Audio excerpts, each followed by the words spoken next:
이 대림절 기간 중에 우리가 은혜라고 하는 큰 주제를 가지고 필립연시의 놀라운 하나님의 은혜의 그 각각의 1부, 2부, 3부 내용을 가지고 살펴보고 있습니다. 오늘은 세 번째 파문의 향기라고 하는 제목으로 우리가 함께 살펴보려고 합니다. 파문, 쉽게 잘 듣지는 못하지만 사극 같은 데서 혹시 들어보신 적이 있을 겁니다. 너를 파문한다 이랬을 때 그 하나의 어디죠? 가문에서 쫓겨난다는 뜻도 되고, 혹은 스승으로부터 쫓겨난다는 그러한 의미도 됩니다. 대체적으로 종교적인 의미가 강하기 때문에 아예 출교를 시킨다라고 하는 의미로서 쓰여지고, 개신교, 저희가 속한 개신교에서는 일반적으로는 권징이 이에 해당합니다. 권징을 통하여서 죄 지은 자에 대해서 징계하는 것, 이 부분들을 굳이 이야기한다면 파문이라고 볼 수 있습니다. 하지만 개신교에서 생각하고 쓰이고 있는 권징의 의미와 그리고 다른 곳에서 쓰는 파문과는 다릅니다. 왜냐하면 타 종교에서 쓰고 있는 파문이라고 했을 때는 완전히 그를 그 공동체로부터 쫓아내는 것이라면, 우리 개신교에서 권징이라고 하는 것은 그의 죄를 깨닫게 해서 다시금 공동체로 받아들이기 위한 것이 권징이기 때문입니다. 그런 면에서 우리들을 죄 지은 자에 대하여서 지난주에 우리가 용서에 대해서 함께 배웠는데, 우리 오늘 부분에서는 이 용서와 관련해서 조금 더 발전된 그러한 개념을 가지고서, 진정한 용서의 개념은 너와 나를 구분하지 않고 함께 하나가 되어짐을 또한 기억하고, 비록 죄 지은 자라 할지라도 어떻게 하나가 되어질 수 있는지에 대해서 함께 살펴보면 좋겠습니다. 특별히 베드로의 환상과 관련해서 이 부분이 제시되고 있습니다. 쉽게 받아들일 수 없는, 일반적으로 오랫동안 쌓여왔던 관습과 지켜왔던 전통, 그것들을 깨트리는 것이 얼마나 어려운가 하는 것을 베드로의 환상을 통해서 하나님께서 보여주시고, 하나님께서 행하시는 새로운 일들, 구원의 놀라운 역사 가운데서는 사람의 생각과 기준과 틀을 깨뜨리고 하나님의 새로운 역사 가운데 들어가야 한다는 것을 오늘 베드로의 환상을 통해서 알려주고 있습니다. 항상 말씀드리지만 성경에 나오는 이야기들은 그 이야기가 가지고 있는 배경이 있습니다. 그렇기 때문에 오늘 베드로가 본 이 환상의 배경은 바로 앞에 있는 고넬료 이야기와 연결이 되지만, 보다 직접적으로는 사도행전의 1장부터 시작되어지는 내용이 배경이 되고, 특별히 좀 더 좁혀서 배경을 살펴본다면 사도행전 7장부터가 실제적인 배경입니다. 그리고 이 배경을 잘 나타내는 구절은 사도행전 9장 31절입니다. 9장 31절을 여러분 같이 한번 읽어보시겠습니까? 9장 31절입니다. 시작.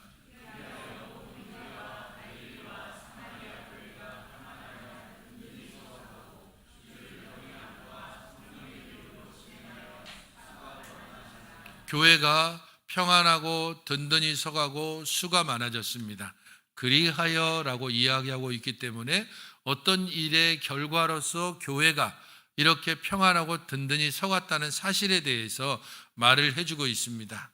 조금 전에 말씀드린 대로 이 배경은 사도행전 7장부터 시작된다고 볼 수 있습니다. 7장에는 우리가 잘 아는 스데반의 순교 이야기가 나옵니다. 스데반이 순교를 당하고 사울과 그를 따르는 이들로 인하여서 교회가 핍박을 당하고, 그로 말미암아 성도들이 각지로 흩어집니다. 그리고 흩어진 그곳에서 교회가 다시 세워지고, 그런 가운데 사울의 회심 사건이 나타납니다. 교회를 다 없애버리기 위해서 대제사장의 공문을 가지고 다메섹을 향해서 가고 있던 사울에게 그리스도께서 나타나시고 사울이 회심하고, 회심한 사울이 예루살렘에 올라와서 이전에는 핍박하던 그리스도 예수를 오히려 이제는 그 복음을 전하는 자로 바뀌어진 사실이 9장 30절까지 나옵니다. 그것을 배경으로 해서 9장 31절 말씀이 주어지는 겁니다. 그리하여 교회는 핍박을 받았고, 하지만 교회는 흩어져서 복음을 전하고 교회들이 서가고, 그런 가운데 사울의 회심이 일어나고 사울이 복음을 전하는 일들이 일어나고, 그리하여 온 유대와 갈릴리와 사마리아 교회가 평안하여 든든히 서가고 주를 경외하고 성령의 위로로 진행해서 수가 더 많아졌더라. 건강하게, 그리고 그 수가 점점 더 많아짐으로 어느 정도의 세력이 점점 더 커져갔다는 것을 알 수 있습니다. 하지만 이 배경의 구절을 보면서 우리는 조금 더 깊이 이 구절이 가지는 한계를 생각해 보아야 합니다. 어디에서 그 한계를 살펴볼 수 있을까요? 교회가 어디까지 지금 언급되고 있습니까? 31절에 그리하여 온 유대와 갈릴리와 사마리아 교회가 평안하여 든든히 서가고, 혹시 이것과 유사한 구절을 사도행전에서 기억하시는 분이 있습니까? 선교와 관련해서 자주 등장하는 사도행전 1장 8절, 오직 성령이 너희에게 임하시면 너희가 권능을 받고 예루살렘과 온 유대와 사마리아와 땅끝까지 이르러 내 증인이 되리라. 예수님께서 약속하신 바고 그 약속을 따라서 사도들이 순종했고 성령께서는 오셨습니다. 교회는 평안하여 든든히 서갔습니다. 그런데 지금 9장 31절에 교회가 지금 어떻게 퍼져가고 있다는 거죠? 온 유대와 갈릴리와 사마리아 교회가 뭐가 빠졌습니까? 땅끝까지가 지금 빠져 있습니다. 핍박을 통해서 교회가 세워지고 있는데, 이 교회가 세워지고 있는 지역이 유대인들 거주 지역, 그리고 유대인들에게만 복음이 전해지고 있는 상황에 대해서 이야기를 하고 있습니다. 교회는 건강하고 그리고 부흥하고 발전하고 온전하게 세워져 가고 있지만 무언가 부족하고 허전한 부분을 발견할 수 있는 것입니다. 사도들의 능력이 없어서 그럴까요? 교회가 능력이 없어서 사마리아에서만 지금 교회의 부흥이 멈추고 더 이상 땅끝을 향해서 나아가지 않는 걸까요? 그렇지 않습니다. 왜냐하면 9장 31절 이후에 9장 32절부터 10장 전까지 베드로의 두 가지 기적 사건을 기록하고 있기 때문입니다. 베드로의 두 가지 기적 사건은 9장 후반부에서 루다에서 애니아라고 하는 믿는 자를 중풍병에서부터 고치는 장면이 나옵니다. 그 다음에는 욥바에서 죽은 도르가를, 여제자라고 알려진 도르가를 살리는 사건이 나오고 있습니다. 베드로가 지금 놀라운 능력을 행하고 있습니다. 중풍병자를 고치고 죽은 자를 다시 살렸습니다. 능력이 없는 것이 아니고 충분한 능력을 가지고 있습니다. 그런데 교회가 사마리아에서 더 이상 나아가지 못하고 있습니다. 그런 상황에서 지금 하나님께서 제자들에게 말씀하신 사도행전 1장 8절의 말씀을 온전히 이루기 위해서 나타나는, 그리고 보여주시는 내용이 오늘 10장의 내용입니다. 고넬료에게 환상 중에 말씀하시고, 그리고 그것과 연결해서 오늘 우리가 읽은 본문인 베드로에게 환상 중에 보자기가 내려오고 그것을 먹으라라고 하고 나는 못 먹겠습니다 하고, 하나님이 깨끗하게 한 것을 네가 속되다고 하지 말라, 이렇게 베드로가 하나님과 실랑이를 벌이는 장면, 그것을 통해서 고넬료에게서 보내온 사람을 베드로가 만나고 이 환상의 의미가 무엇인지를 깨닫고 베드로가 고넬료의 집까지 방문하고 그곳에서 말씀을 전하고 이방인들에게 복음이 전해지는 사건이 10장에 기록되어 있는 것입니다. 베드로가 가기 전에 이방인 중에 하나님을 믿는 자가 없었을까요? 그렇지 않다고 고넬료 사건은 이야기합니다. 고넬료가 어떤 사람인지는 10장 2절에 이렇게 기록되어지고 있습니다. 고넬료가 어떤 사람입니까? 10장 2절을 같이 한번 읽어보시겠습니까? 시작.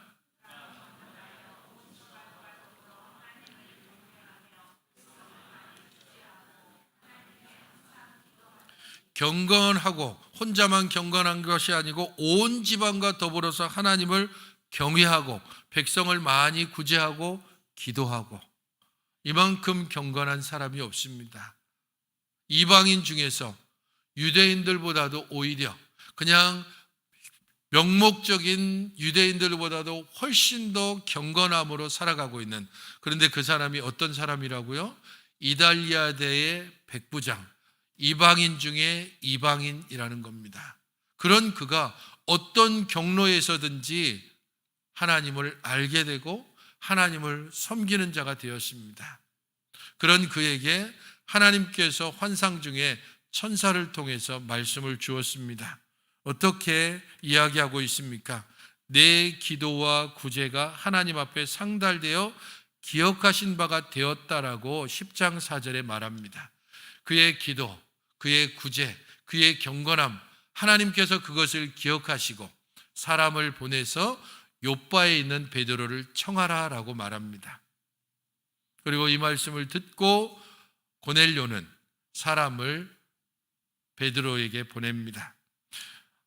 10장 7절을 보면 그가 보내는 사람 중에 고넬료가 집안 하인 둘과 부하 가운데 경건한 사람 하나를 불러 이 일을 다 이루고 욥바에 보냈다라고 말씀하고 있습니다. 혼자만 믿은 것이 아니라 온 집안 사람들이 함께 하나님을 경외했다고 했죠. 거기에 더하여서 그에게 속한 백부장이 거느리고 있는 이 100명의 군인들 중에 이 경건함이 영향을 미쳐서 그들 중에서도 하나님을 믿는 자가 있었고, 그 사람 중에 한 사람을 하인들과 함께 3사람을 베드로에게 보내고 있는 겁니다. 경건한 이방인, 하나님을 믿고 있는 그 고넬료에게 하나님께서 복음을 알려주기 위해서 구약에만 머물고 있는 이 고넬료에게 그리스도의 복된 복음을 알려주기 위해서 베드로를 청하라라고 얘기하는 바로 그 시점과 연결돼서 오늘 이야기가 시작되고 있는 것입니다. 9절을 같이 한번 읽어보시기 바랍니다. 시작.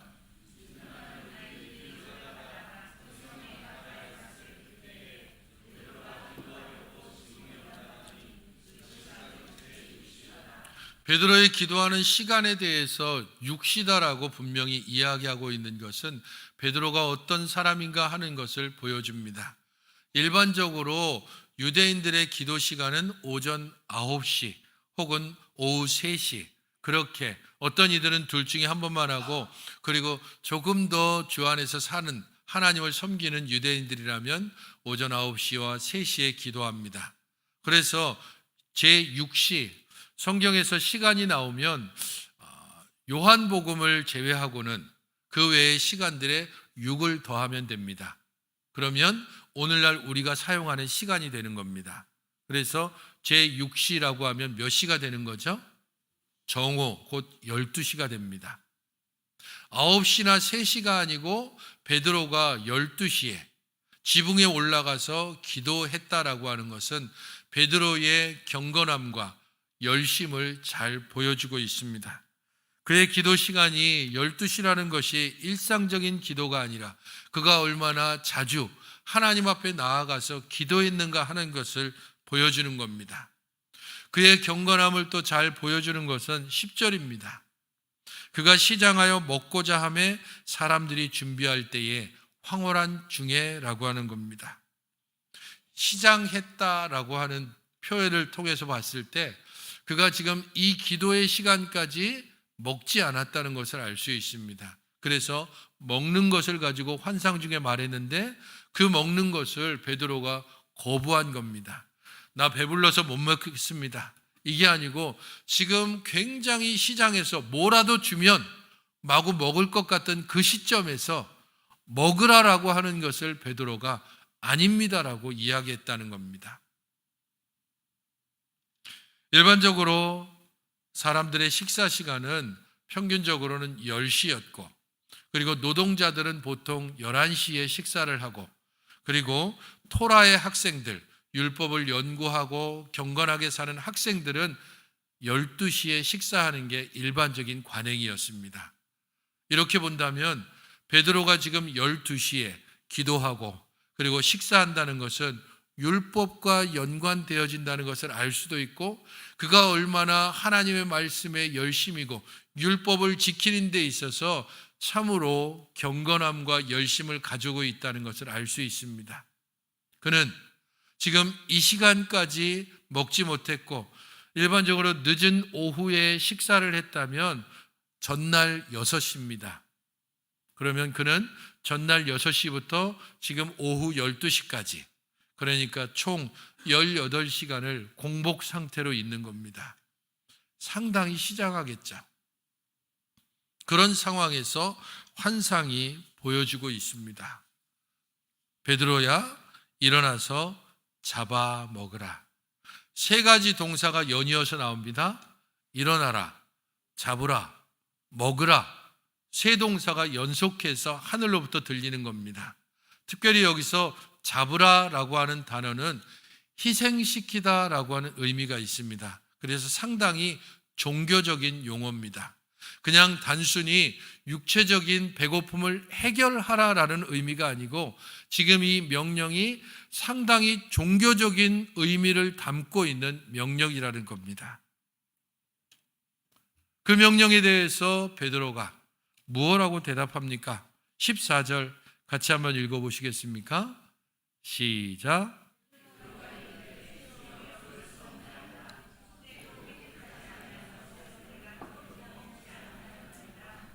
그럴 수 없습니다. 그리고 곧바로 원문에서 보면 그 뒤에 또 한 번의 부정어가 나오고 있습니다. 이것을 통하여서 그는 지금 아닙니다, 결코 아닙니다라고 그렇게 확고하고 단호하게 내가 깨끗하고 속되지 않은 것을 결코 먹지 않았고 먹지 않겠습니다라고 말을 하고 있습니다. 생각해 보십시오. 이 장면을 생각할 때마다 저는 베드로는 베드로다라는 생각을 해봅니다. 얼마나 고집이 대단한지. 지금 어디에서 음성이 들려왔다고요? 하늘에서 음성이 들려온 겁니다. 땅에서 들려온 게 아니고, 하늘에서 들려온 음성이라면 이것이 하나님께로부터 왔다는 게 분명하죠. 하나님께서 베드로야, 일어나고 잡고 먹어라. 그런데 베드로가 무슨 소리 하시는 겁니까?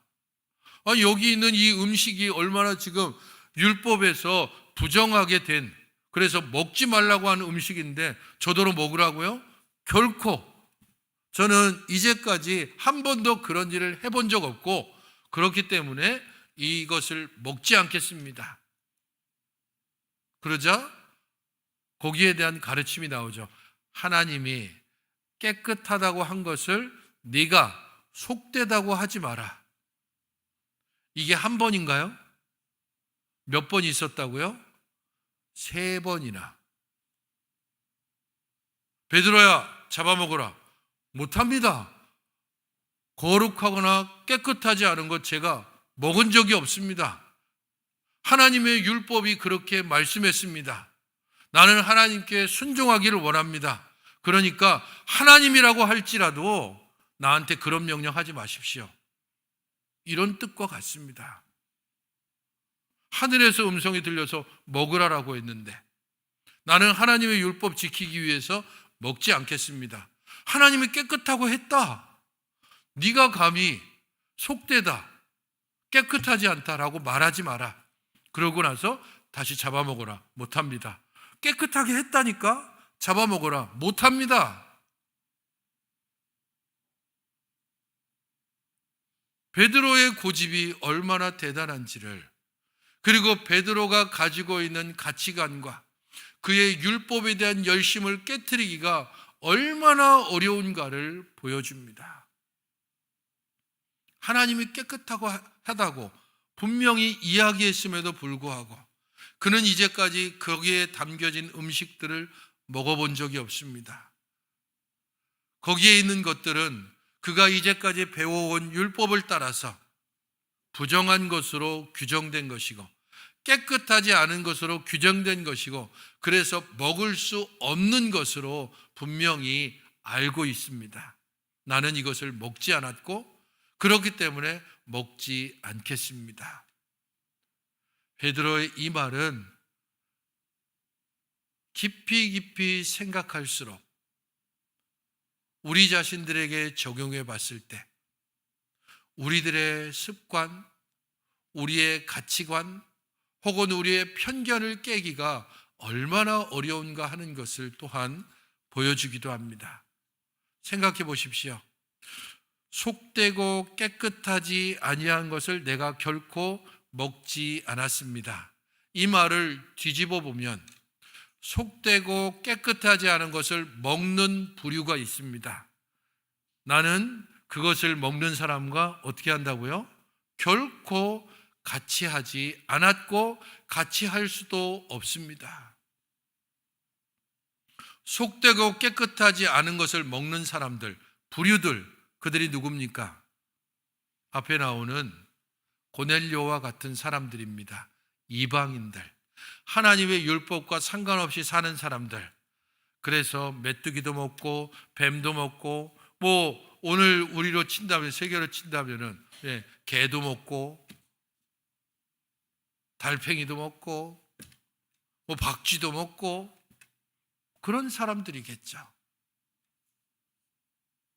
누군가는 그런 음식을 보면서 혐오를 보냅니다. 어떻게 그럴 수가 있지? 난 저런 사람들과 함께 할 수 없어. 우리가 생각하는 기준과 판단을 따라서 저것은 먹을 수 없는 것, 저것은 먹을 수 있는 것, 그것이 개인의 기호를 따라서 할 수는 있지만 그 개인의 기호가 다른 사람들에 대한 판단으로 들어간다면 문제가 되어집니다. 베드로의 이 말은 나는 이것을 먹는 자와는 함께 할 수 없다는 분명한 장벽을 보여주고 있기 때문입니다.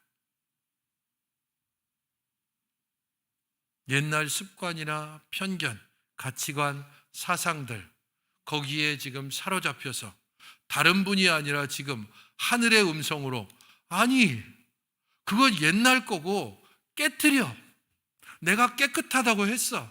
율법에 이게 부정하니까 먹지 말라고 했다면 이제 그리스도가 오늘로 새로운 시대가 도래하고 새로운 복음이 전해지고 그리스도 예수 안에서 모든 것이 이제는 정하여지고 모든 것이 용납되어지고 모든 죄인들이 받아들여진다.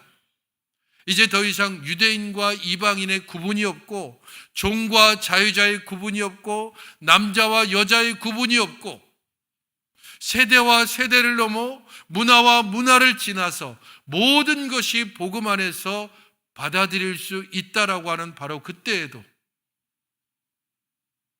여전히 옛날의 전통과 관습과 습관에 매여서 나는 먹을 수 없습니다 라고 이야기하는 베드로의 모습을 보십시오. 그리고 또한 그것이 우리들의 모습이기도 합니다. 깨끗하게 하신 것을 함께 할 수 없습니다라고 하는 것은 음식법의 규정을 따르는 것이고 이 음식법의 규정을 따르는 것은 그것을 하는 사람들과 식탁의 자리에 앉지 않는다는 것이고 교제하지 못한다는 것과 같습니다. 나중에 이것을 깨닫고 고넬료의 집에 간 후에 베드로는 자신에게 엎드려 절하는 그 고넬료를 향해서 이렇게 말합니다. 10장 28절 29절입니다. 이르되 유대인으로서 이방인과 교제하며 가까이 하는 것이 위법인 줄은 너희도 알거니와 하나님께서 내게 지시하사 아무도 속되다 하거나 깨끗하지 않다 하지 말라 하시기로 부름을 사양하지 아니하고 왔노라. 묻노니 무슨 일로 나를 불렀느냐. 교제한다라는 말이 나오죠. 근데 이방인과 교제하는 것이 어떤 거라고요? 불법이다. 이방인과 교제한다는 것은 무슨 의미인가 하면 함께 식탁에 앉는다는 의미입니다. 이방인들은 음식법을 따르지 않습니다. 그들은 부정한 돼지고기를 먹고 부정한 곤충을 먹고 그렇기 때문에 그들로 인해서 자신도 더러워질 수 있기에 이방인들의 식탁에 함께 앉지 않고 그들과 교제하지 않고 그들과 높은 장벽을 세워놓고 더 이상 그들과 함께하지 않습니다. 베드로는 나는 그것을 이제까지 지켜왔습니다. 그러자 하나님께서 이제는 그 장벽을 내가 허물어 버렸다. 이제는 그들에게 나아가야 되고 그들과 함께 식탁에 앉아야 되고 그들과 함께 교제해야 되고 네가 가지고 있는 율법의 그 기준을 깨트려야 한다라고 말씀하시는 것입니다. 베드로가 이 사건이 있은 후에 그리고 고넬료의 집을 방문하고 복음을 전하고 그들이 성령을 받는 것을 경험하고 난 후에 베드로의 편견과 가치관과 생각이 깨졌을까요? 베드로는 이방인들과 이제는 자유롭게 교제하며 아무런 꺼리낌 없이 이방인들과 함께 식탁의 교제를 누릴 수 있었을까요? 그렇지 않습니다. 갈라디아서 2장 11절부터 14절을 보면 바울이 베드로를 책망하는 사건이 나옵니다. 그 사건의 이야기는 게바가 안디옥에 이르렀을 때에 책망받을 일이 있기로 내가 그를 대면하여 책망하였노라. 야고보에게서 온 어떤 이들이 이르기 전에 게바가 이방인과 함께 먹다가 그들이 오매 그가 할례자들을 두려워하여 떠나 물러가매 남은 유대인들도 그와 같이 외식함으로 바나바와 그들의 외식에 유혹되었느니라. 이 말은 뭔가 하면 지금 베드로가 아마도 이 고넬료 사건을 겪은 후에 그 다음부터 이방인들의 식탁 교제를 하는 것에 대해서 이전과는 다르게 상당히 열린 자세로 그들과 함께 했던 것 같습니다. 그런데 안디옥에서 그가 함께 무할례자들 곧 이방인들과 식사하고 있는데 야고보에게서 온 어떤 사람 곧 예루살렘에서부터 어떤 사람들이 왔다는 소식을 듣자 베드로의 마음에 갈등이 일어났습니다. 예루살렘에서 온 사람들, 여전히 율법을 지키고 있는 사람들, 그 사람들이 내가 이방인들과 함께 식사하는 걸 보면 베드로가 지금 이방인과 함께 식사한다 이런 소문이 퍼지면 혹시 자신에게 비난이 있을까 봐 그래서 서둘러서 그 자리를 떠났습니다. 그러자 함께하고 있던 다른 유대인들도 베드로가 떠나니까 여기 있으면 안 되는 모양이다. 그래서 서둘러 떠났고 그러자 바나바까지도 뭐야 이거? 이방인들과 함께 식사하면 이거 뭐 문제가 있는 건가? 그러면서 바나바조차도 갈등하고 미혹되었다는 겁니다. 그 사건을 두고 바울이 공개적으로 베드로를 책망했다라고 말합니다. 그러므로 나는 그들이 복음의 진리를 따라 바르게 행하지 아니함을 보고 모든 자 앞에서 게바에게 이르되 네가 유대인으로서 이방인을 따르고 유대인답게 살지 아니하면서 어찌하여 억지로 이방인을 유대인답게 살게 하려느냐 하였노라. 오랜 습관과 관습을 깨트린 일은 쉽지 않습니다. 베드로를 보십시오. 고넬료 사건을 겪었습니다.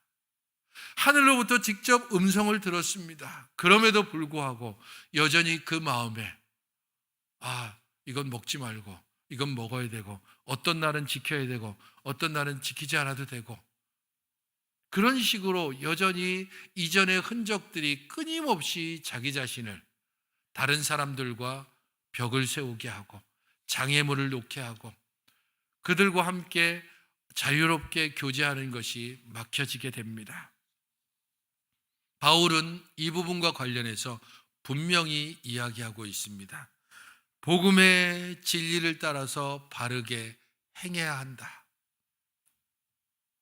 복음의 진리를 따라서 바르게 행한다는 것, 그리스도의 가르침을 따라서, 그리스도의 교훈을 따라서, 이전에는 율법을 따라서 행했다면, 이전에는 관습을 따라서 행했다면, 이전에는 전통을 더 우선시했다면, 그렇지 않고 말씀을 보고 말씀의 가르침이 어떠한지를 생각하면서 이 복음의 진리가 우리에게 명하는 바를 따라서 행해야 한다는 것입니다. 베드로가 하늘의 음성에 대해서 거부했던 것들을 생각해 보십시오. 깨끗하고 속되고 깨끗하지 아니한 것을 내가 결코 먹지 않았습니다. 이것은 베드로의 안에 있는 수많은 판단, 수많은 사람들에 대한 나름대로의 자기 나름의 결정과 기준을 말하는 것과 같습니다. 저 사람은 저래서, 저 사람은 왜 저렇게 행동하는 거야? 아니, 이전에는 그러지 않았는데, 이전에 있던 교회에서는 이렇게 했는데 이 교회는 왜 이러지? 저 집사님은 왜 이러는 거야? 수많은 판단들이 믿음의 공동체 안에서도 일어나고, 그런 수많은 판단의 기준이 대체적으로는 내가 경험한 것들, 혹은 내가 지켜왔던 것들, 내가 가르침을 받았던 것들에 기인합니다. 하지만 우리가 정말 끝까지 붙들어야 할 것은 복음의 진리입니다. 우리는 항상 말씀으로 돌아가 내가 판단하고 결정하는 것이 복음의 진리에 합당한지, 우리 교회가 가고 있는 길들이 복음의 진리에 합당한지, 우리의 이 결정이 복음의 진리에 합당한지, 우리의 이 판단이 복음의 진리에 합당한지, 내 개인적으로 다른 이들에 대한 판단하고 생각하고 결정하고 장벽을 쌓고 하는 것들이 복음의 진리에 합당한지를 생각지 않으면 베드로와 같은 이야기를 하는 겁니다. 하늘의 음성을 들으면서도 여전히 땅의 것을 고집하는 어리석음을 반복하고 반복할 수밖에 없습니다. 성도 여러분, 이 대림절은 그리스도의 오심을 기다리는 날입니다.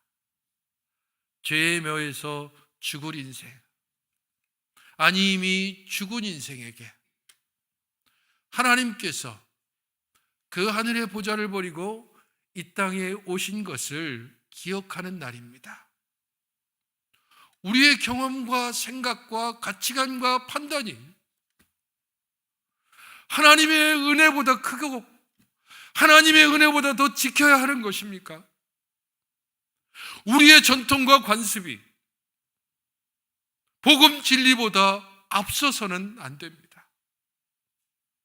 다른 이들을 생각하고 판단할 때, 그때 우리는 다시 말씀에 거울에 비추어 이것이 복음 진리에 합당한지를 생각하고, 하나님께서 우리 가운데 오셔서 모든 막힌 담을 허무시고 성령 안에서 우리들을 하나 되게 만드시고 복음 안에서 우리들을 받아들이신 그 놀라운 은혜를 생각하며 우리 안에 있는 저울, 우리 안에 있는 판단을 좀 내려놓고 다시금 말씀으로, 다시금 은혜로, 다시금 하나님의 그 놀라우신 사랑으로 하나됨을 추구하고, 하나님의 은혜가 우리 안에 있는 꽉 막혀 있는 장벽과 우리 안에 있는 헛된 관습과 습관을 깨고 허물어 은혜가 풍성히 서로에게 흐르도록 함께 이방인의 식탁에 앉으며 함께 우리가 용납하지 못할 그 모든 것들을 받아들임으로 진정한 기쁨으로 서로와 인사하고 참된 기쁨으로 서로를 돌아보며 이 대림절 세 번째 주간이 우리 안에 가식적인 그러한 기쁨이 아니라 은혜를 통해 주시는 진정한 기쁨으로 채워 서로를 돌아보고 온전히 받아주며 그 안에서 참 기쁨과 은혜가 넘치는 이 대림절 기간이 되시기를 주님의 이름으로 축원드립니다. 기도하시겠습니다. 저희의 모든 삶을 주께서 온전히 주관하시고 인도하여 주셔서 우리로 하여금 놀라운 복음의 새로운 세상을 주시고 그 안에서 우리들의 헛된 것들을 포기하고 하나님의 은혜 가운데 머물게 하시니 감사를 드립니다. 하나님의 놀랍고 크신 그 구원의 은혜를 기억하고 생각하며 날마다 복음의 진리 가운데 머물러 하나님의 말씀과 명령에 순종하고 그로 말미암아 우리 안에 참된 감사와 기쁨이 넘치게 하여 주시옵소서. 이 대림절의 기간을 통하여 주께서 우리에게 찾아오신 그 놀라운 은혜가 우리 안에서 헛된 기준과 생각을 내려놓고 참된 복음의 진리로 다시금 새롭게 세워지는 복된 은혜의 시간이 되게 하여 주시옵소서. 예수님의 이름으로 기도하옵나이다. 아멘.